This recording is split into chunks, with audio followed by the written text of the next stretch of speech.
Welcome back to ECE 442-542. This is lecture 2 in unit 7. We're dealing with the derivation and examples with the digital PID controller. In this video we will talk about the PID controller in the analog forms that you can parameterize it into, and that will then lead nicely into the digital form. And to create the digital form, we will actually use a strategy that we've used this semester, which is the backward numerical integration strategy. Once we've derived the digital PID controller, we will then see that it has specific pole and zero structure. The poles are given, those are fixed, and the zeros are then the adjustable pieces. We'll be able to arbitrarily, at our discretion, place two zeros and adjust the gain, and the gain adjustment is try to move all of these closed loop poles that are living on the root locus diagram into a simultaneous arrangement inside the unit circle that is acceptable to us. And then we will design, or essentially state at the end of this segment, the design protocol or process of the PID controller. Again, we have two fixed poles. One will be at z equal to 1. That gives us our integral action. A second pole that's fixed is at the origin. That then allows us to have a causal controller. And then we have two adjustable zero locations, and that's what we will be able to design in the PID control strategy. Here's our block diagram. Notice I haven't put any arguments on this. This diagram then is applicable to both the analog setting and the digital setting. Initially, let's just look at the analog setting that is maybe more intuitive to think about. Here is, though, our PID controller in the cascade combination with a plant, and we have negative unity output feedback. The PID controller structure is now made up of three different parts. Remember, this could be viewed as three different dials that you have the ability to adjust. You have one gain dial that's the proportional gain, K sub P. You have another dial that's independent of K sub P and K sub D, the integral gain, K sub I, that you can now manipulate or adjust. And K sub D is the derivative gain value that you can also manipulate. That then, if you factor out the K sub P from all three terms, you'll see that now this transfer function for the analog PID controller can be equivalently parameterized as a gain, K sub P, scaling three different terms. One term is just a unity constant. The middle term is the integral term. That's now a gain over the integral operation. And another gain, obviously that gain is a function of K sub P, but you can see that you have a gain on the integral, you have a gain on the derivative, and you have an overall gain that allows you to have three independent gain parameters associated with a PID controller. If you've now factored out a common gain, you can now just call that a proportionality gain K. The K sub I over K sub P, you could actually put that gain in the denominator of the integral action, and now you have T sub I times S. You now have a gain on that frequency variable S, and that S in the denominator in the time domain is looking like integral action. Likewise, we have a gained derivative action in our third term, and that gained action is represented by this constant T sub D, where now you can think of this parameterized form of the PID controller as a proportional gain, K, and that's simply equal to k sub p in the original formulation. We now have a constant times s, and remember the units on s. S are radians per second, or per second. So now we have t sub I scaling that s, and we need that entire term to be dimensionless, and because of that then t sub I is a time in seconds, so that the time times per time gives us dimensionless quantities, or units that are dimensionless, and t sub I then, since it is a time in seconds and it's associated with the operation of integration, we call that the integral time, or you'll hear this referred to as the integral time. But you can see that that's just now a way of scaling the integral action in a PID controller. Consistent with that constant times s, you have the same structure in the derivative action. Obviously these are reciprocal, but now we have a derivative time in seconds, and t sub d is related to the original parameters. If you now needed to go into your system and adjust k sub p, k sub I, and k sub d, but you actually designed your controller in terms of k, t sub I, and t sub d, you now have a connection between those different ways of parameterizing the PID controller.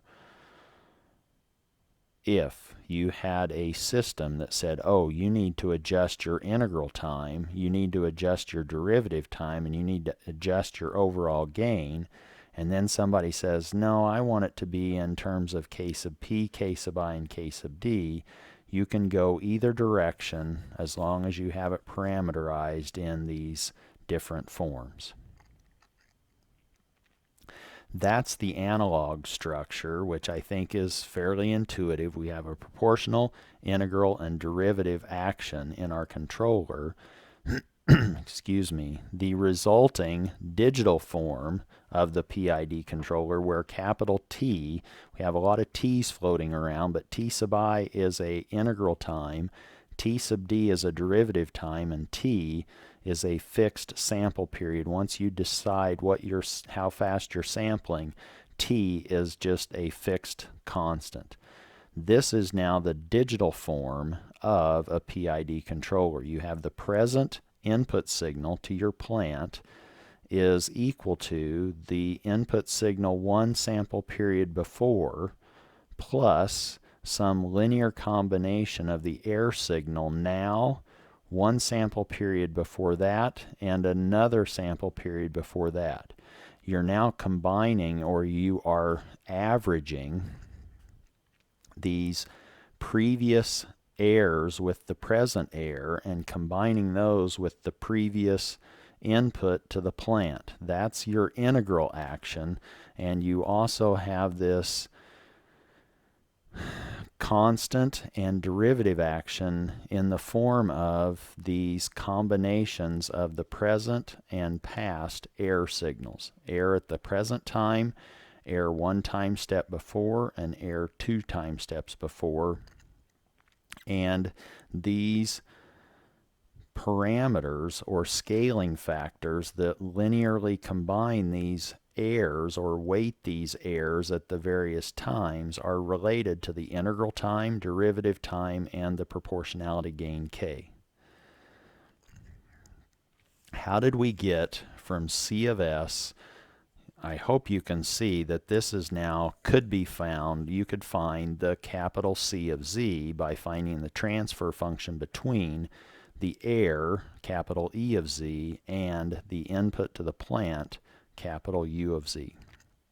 We want to now figure out or derive where this parameterized structure of the PID controller came from for a PID controller. Let's go back to one of the forms that we had in the analog setting. We had K, the proportionality gain, plus these three terms, constant term, an integral term, and a derivative term. but we can now re-parameterize that if we factor out a s from all terms from the denominator. Or we now can say, oh, let's factor out an s from all of these terms. That means that the 1 has to have an s. We now factor out the s from the integral action, and that just leaves us with 1 over t sub I. Maybe I should use the right uppercase symbol for I.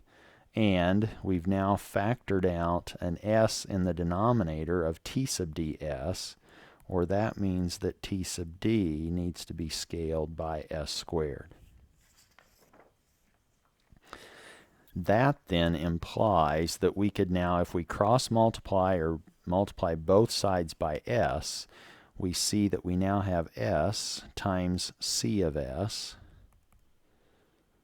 or let's now cross multiply and keep track of the u's on the left and the e's on the right. So let's now multiply both sides by s and multiply both sides by capital E of s, so that we now have s times u of s is equal to k times s plus 1 over t sub I plus t sub d s squared, and again we cross multiplied by e. That is now the structure in the frequency domain that connects the air signal's Laplace transform with the input to the plant's Laplace transform. And in the time domain, hopefully you can immediately convert this frequency domain expression into the time domain and see that a multiplication by s in the frequency domain is like differentiating in the time domain. We then have the derivative of our input to the plant on the left equaling k times, and now distribute that e in through all three terms. We now have k se, but in the frequency domain, se is now e prime in the time domain. We have no s scaling in the middle term. That now becomes simply the present value of the air signal scaled by 1 over t sub I inside the square brackets. Everything is scaled by k, all three terms by that same proportionality gain k. And we then have t sub d, s squared capital E of s. Well, that s squared is just the second derivative of e prime. So if you needed to sort of think about what's happening in the time domain, we now have a linear combination of air signal and its derivative and second derivative equaling the derivative of the input signal to the plant. Now, it's easier actually to make this connection from analog PID controller to digital PID controller if we go ahead and return to this frequency domain version or relationship between the input to the plant and the air signal. That's in terms of s's. Let's now use the numerical integration strategy of backward Euler to replace s everywhere with this backward Euler approximation, which written in terms of z to the minus 1, which is cleaner. Let's now multiply this second piece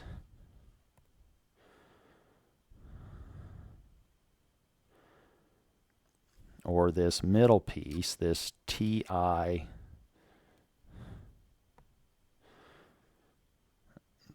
the quantity z minus 1 over capital T z. If we now multiply that by z to the minus 1, z to the minus 1, which is 1, we end up with t in the denominator, and upstairs we just end up with 1 minus z to the minus 1. Let's now use that 1 minus z to the minus 1 over capital T to replace s everywhere and realize that 1 times capital U of S in the time domain is just U of n. Then z to the minus 1 u of z becomes u of n minus 1. Likewise for the e prime, e of n minus 1 over t plus 1 over t sub I e of n. The last term is a little bit more involved. Now let's do this second derivative in 2 steps. First, let's say, the first of those 2 derivatives, let's approximate by e prime of n minus e prime of n minus 1 over t, and that gets scaled by t sub d. And what's inside curly braces, we can now rewrite in terms of e of n minus 1, and e of n minus 2 by using this parameterization of z and s in the time domain, so that now we have, let me go ahead and make this red, e prime of n is now going to be e of n minus e of n minus 1 over t. That now allows us to replace e prime of n. E prime of n minus 1 is similarly written as e of n minus 1 minus e of n minus 1, which is e of n minus 2 all over 2. This red curly brace gets scaled by t sub d and is inside this blue square bracket, and if you combine all of those terms, do the algebra, you will find that looking at this, you see you have e to the n's floating around, you have e to the n minus 1's floating around, and you have an e to the n minus 2 floating around. Those now can be combined, and now I've simply changed n subscript or arguments to L. Don't ask me why, but now this u of n is u of L on the left.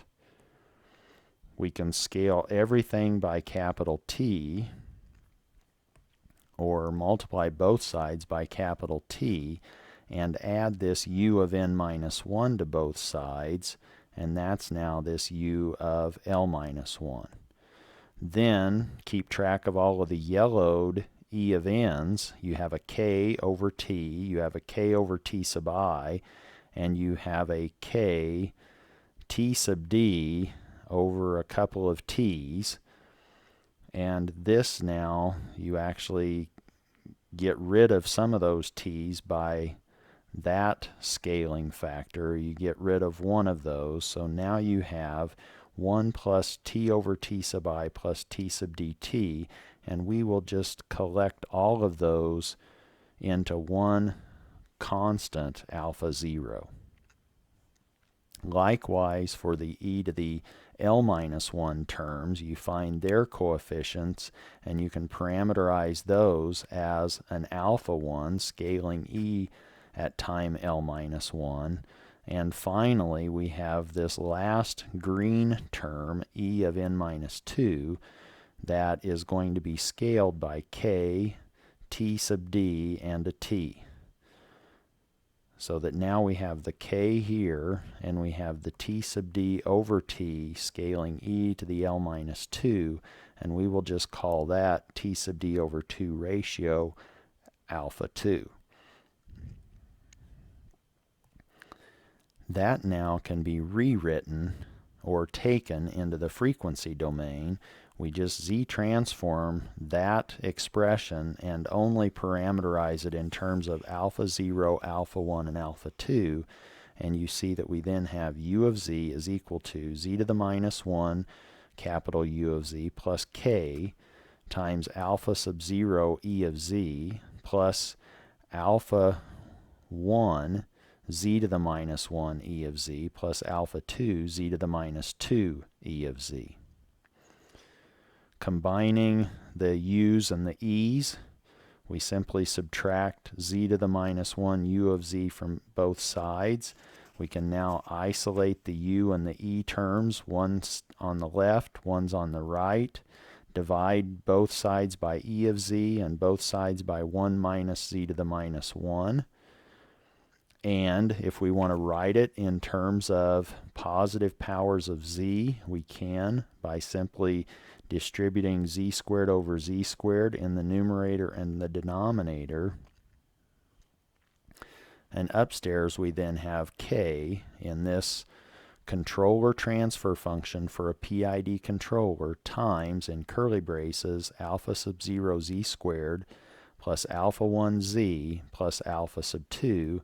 Downstairs we have z squared minus z, but that can be factored. We can factor one of those z's out, and we have z times the quantity z minus 1, and you can see that there's no adjustability in the denominator. The denominator has two poles. One is at the origin, that's the z term, and the other factor vanishes when z is equal to 1. So our second pole in this PID controller structure is at z equal to 1, which is like an integral action. You can now think of that quadratic as being factored into two factors of a beta 1 and a beta 2, and beta 1 and beta 2 could be complex conjugates of each other, but now this is the generic structure of our PID controller, irrespective of the gain parameter, the gain on the integral term, and the gain on the derivative term. Now you can see that this PID controller, if somebody asks you or says, oh, I want you to design a PID controller, you can now simply say, oh, that means I place a pole at the origin, a pole at 1, and then I have the ability to select beta 1 and beta 2. They could be real, they could be complex conjugates, but now you have the freedom to select where you locate those two zeros, and you then can adjust the gain parameter k bar, usually based on some root locus concept or diagram. Meaning, we now have the pole zero diagram structure of our PID controller. The two poles are fixed.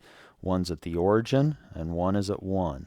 The others, which are adjustable, those are at our discretion. Beta 1 and beta 2 are the zeros. We can now locate those wherever we want in the complex z-plane, but where we want to put them is going to be based on how we want our system, our closed-loop system, to perform, and that is going to hinge on how we can use beta 1 and beta 2 to shape the root locus diagram. That's why we focused on sketching root locus diagrams.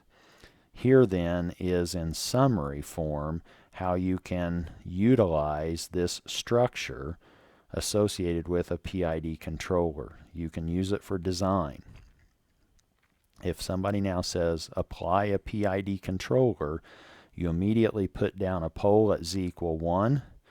That's the integral action that improves your steady state accuracy. You put a second pole at z equals 0. Those two poles are fixed. That allows your transfer function c of z to be causal, which really means that your numerator polynomial is the same order or less than the denominator polynomial. The denominator polynomial is z squared. The numerator is z squared or less, and that is fixed by putting that one pole at z equal to 0. You, as the designer now, can select those two 0 locations. You then have the ability to adjust the gain k to move your closed loop poles around on the root locus diagram so that the gain that you pick puts your closed loop poles in acceptable locations.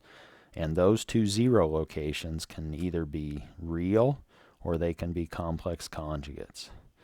We will now examine what we can do with a PID controller in a design scenario.